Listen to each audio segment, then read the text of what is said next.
We missed out on catching up with him last week. Some reason we couldn't get the satellite link between Washington, DC and Horsham in Western Victoria. But Tim Blair from the Daily Telegraph is there now. Good to talk to you, mate. Yes, mate. I've got to talk about your column today, a ripper really, talking about some of the lessons of Trumpism. And one of them is just that, you know, we're often told things can't be done. And he's already proving people wrong. The classic, of course, was Colombia saying they wouldn't take the plane loads of illegal criminals that he was deporting back to Colombia. And guess what? He forced them to do it. You know, politicians around the world might want to watch and learn.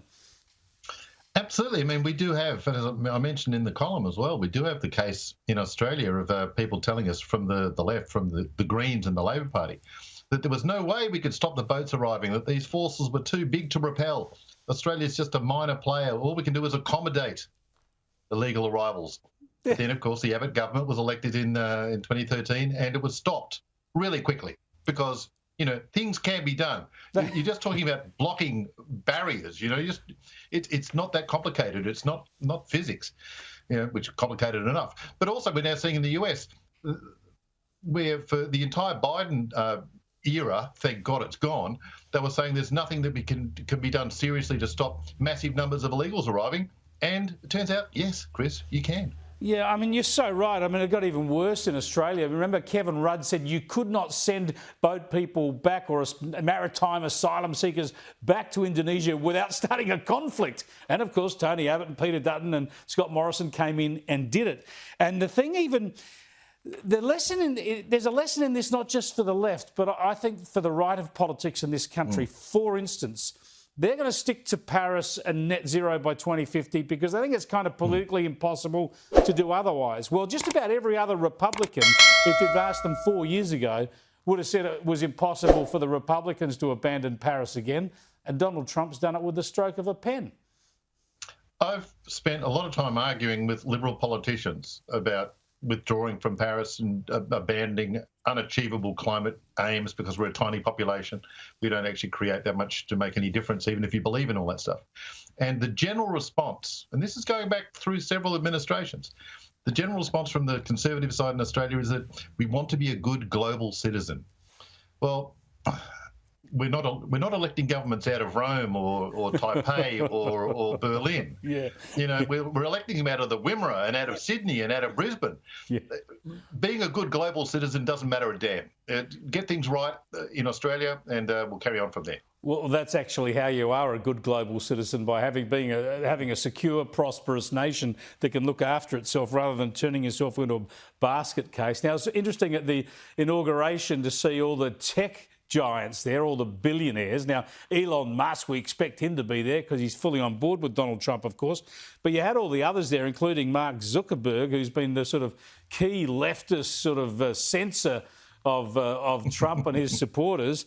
There's a great... and they're obviously trying to curry favour with Trump now by getting rid of their so-called fact-checkers, which are really just ideological sort of censors. But there's a quote here from the Rolling Stone magazine that quotes an administration official saying there's a lot more ass-kissing that needs to be done. He just needs to prove himself. It's a good start, but he can't just snap his fingers and make the past not happen. So that Donald wants some more grovelling from Zuckerberg. Well, this is again an example of how quickly things... We're just talking about how quickly things can be addressed in terms of righting wrongs.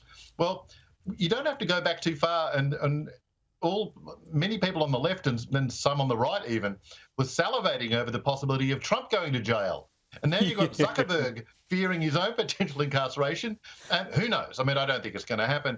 But it is just a fascinating change of events, a change of tone, a change of mood, isn't it? And, well, look, let's see what happens with that. Because, my word, Zuckerberg certainly put a lot on the line with his behaviour coming up to the last US election in 2020 when his platforms were very prominent in not allowing certain things to be covered. Yeah, and denying reality. In fact, they talk about some things stay the same. If you look at the lefties on TV in the US, it's like they were 4 years ago. Have a look. The Europeans that come here that overstay their visas are undocumented, but they don't come across the southern border.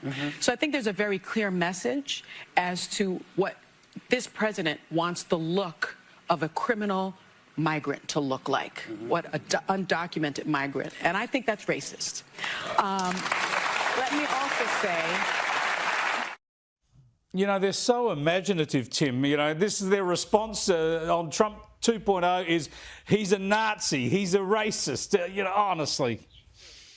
That was Sonny Hostin, one of the hosts on The View, which is notable mostly for running legal corrections on every second show. But what is she talking about? European migrants who arrive via aircraft and who aren't illegals, because generally when you show up in an aircraft in the US, you've got documentation.